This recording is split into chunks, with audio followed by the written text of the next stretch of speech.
every time I fail, it's an opportunity to trust myself all over again. Hi, everybody. My name is Beatriz. I am an entrepreneur and business coach.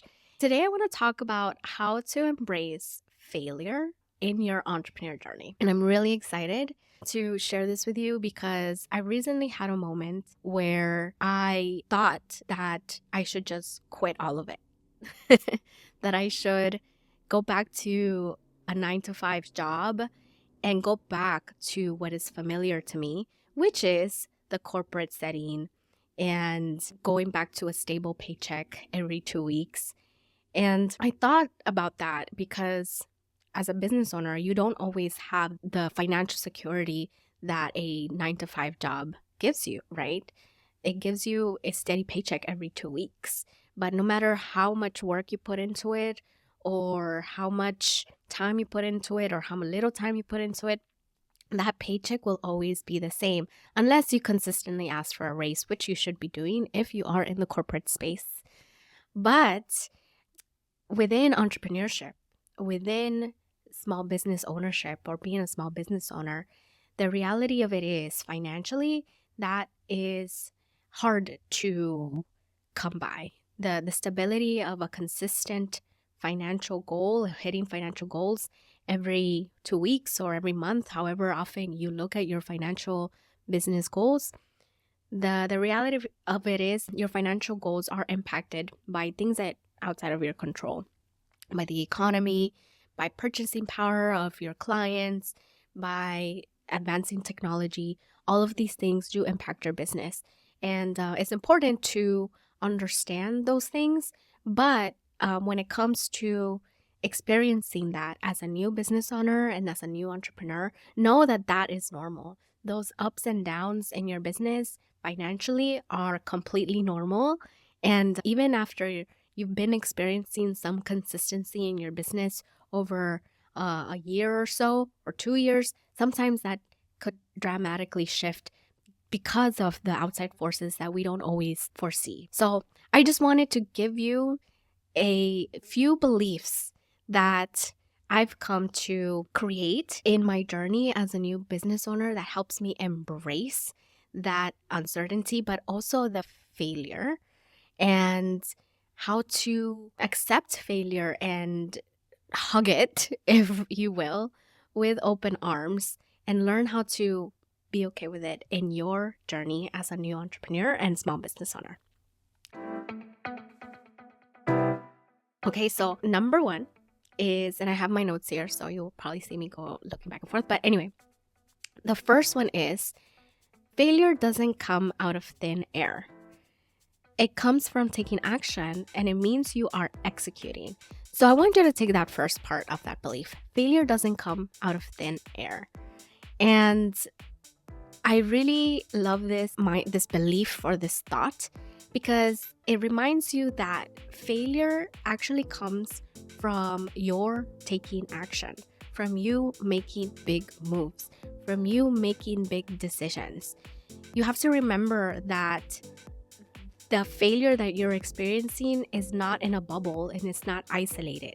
It is in context of everything that you're doing to try and succeed, to try and move forward.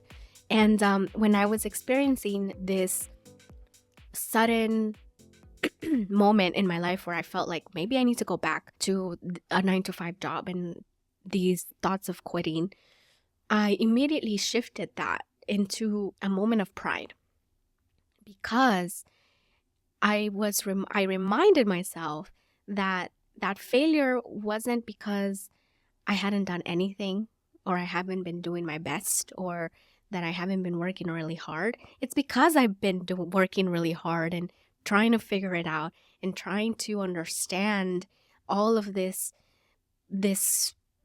journey to move forward. It's been work that I've put in. So I immediately shifted that quitting thought into a moment of pride for myself, being proud of all the work that I've put in, all of the new skills I've learned, all of the new information and knowledge that I've gained, the community that I've created during this process.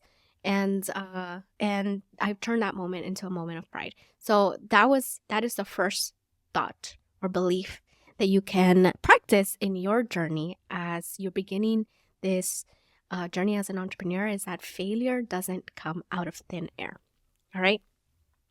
Number 2, failure is the precursor to success. So, like I said earlier, all of the energy and time and money that you've invested is what is creating that success.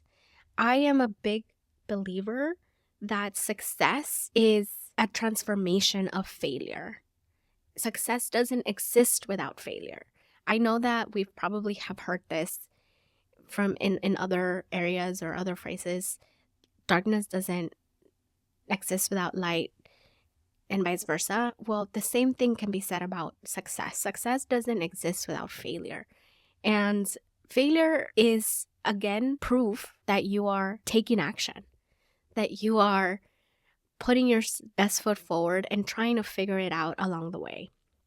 So when I think about success, I think about it as all of the hard work and energy and time that I've invested into it. And it just makes success so much more meaningful. Because even after months of you putting in work into something and you continue to get up and keep doing it and keep going forward, when you do experience that success, it just feels like chef's kiss, right? It just feels that much more meaningful in your body rather than putting something out and immediately being a hit. Like, that is a great feeling as well, of course. But I've experienced that feeling of success when you've done so much work to get there.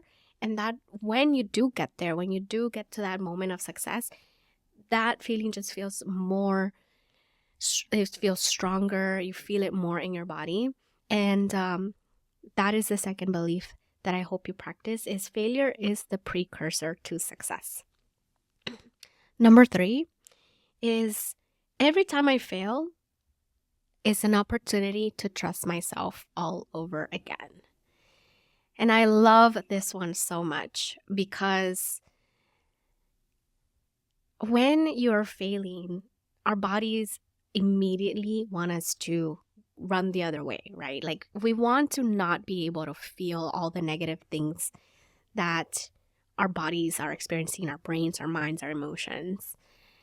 But failure, to use failure as an opportunity to trust myself all over again, how beautiful is it when you are able to actually liberate yourself from all of these systemic forces that continually hold us down, and we keep pushing back against that every time we fail. Like, I think that is the work when it comes to trusting ourselves. The work is failing and trusting that we can get back up, and trusting ourselves that actually this is not going to define what I know about me and how I feel about myself. I'm going to keep going because this isn't proof that I'm not worth it. This isn't proof that I don't know what I'm talking about.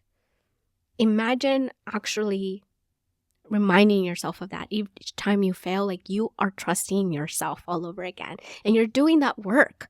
You're doing that work of trusting yourself, of liberating yourself from forces that you cannot control, and going after what you want, even in the face of adversity, even when things fail. And that is the work. So that's one of my favorite failures, or not failures, but that is one of my favorite thoughts around failure, is every time I fail is an opportunity to trust myself all over again.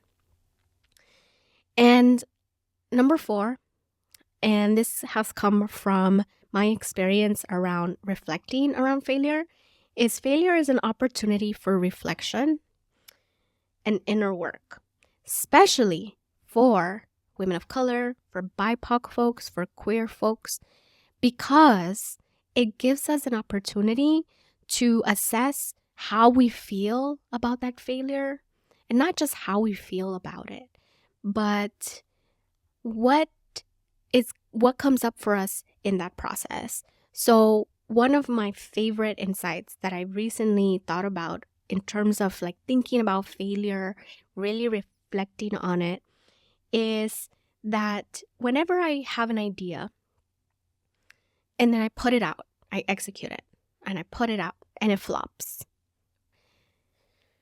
it gives me an opportunity to come back and really analyze that idea from a perspective that's objective. And what I've come to understand is that sometimes when I have an idea, because I'm a woman of color, Latina, I already have some preconceived notion that other people are going to judge that idea as less than, as less credible. And that's something that I've had to come to reflect upon, that I wouldn't have come to if I hadn't failed. So when I have an idea, I've come to understand that sometimes I'm so afraid that it's going to fail. I'm so afraid of how people are going to receive it, how people are going to judge it, how people are going to dismiss it as not credible. And so because I have that idea, then I add all these things onto that idea that are not me, that are not authentically me. I go into a binge of information and resources before I put out my idea. And really what I'm doing is I am removing the authenticity away from that idea. And that's why it's failing, because I removed the authenticity from it by adding all of these layers onto it, layers of self-doubt that manifest themselves through putting in information that I don't actually feel connected to, but there's so much information to it that people will think that this is highly credible or researched or whatever I want people to take away from, or how I want them to judge my service or idea or product or whatever I'm putting out. And that is an insight that I didn't, or I wouldn't have come to again if I hadn't failed. And when you fail, that opportunity to reflect on why that happened and how you executed and what your thought process was for executing and what your thought process was around creating this idea, it really gives you information about how you think about you. And then once you have access to that, once you realize that, then you can begin to liberate yourself from all of these forces that you can't control and strictly create from you, from a place that's authentic to you and what feels good to you. And that is why I think failure is such a great privilege to experience, especially once you do it. Like now you have an opportunity to reflect and to trust yourself all over again, to remember that now you have something to work with that you can transform into success, and it's a reminder that you're not operating in a vacuum. You're doing this because you're taking action, and that's something to be proud of. So I hope all of these thoughts and beliefs help you in your journey as you experience failure, because it will be something that you experience, and as you begin to have a relationship with failure. And I am happy to help you in that journey and in that process. So if this video was helpful, comment, share, subscribe. Come on over to beabosscoaching.com. Subscribe to my newsletter where I share also my writing, my blog. YouTube is just one of the ways in which I like to be creative and express myself. And but if you like this video, subscribe and come on over, be part of my community through my newsletter, through the YouTube channel. You can come and listen to my podcast, which just wrapped up, and but we'll still be making videos such as these. All right, so thank you so much, you guys, for sticking around. Again, you got this, and I invite you to come on over to beabosscoaching.com and book a call with me. I can't wait to meet you. All right, bye.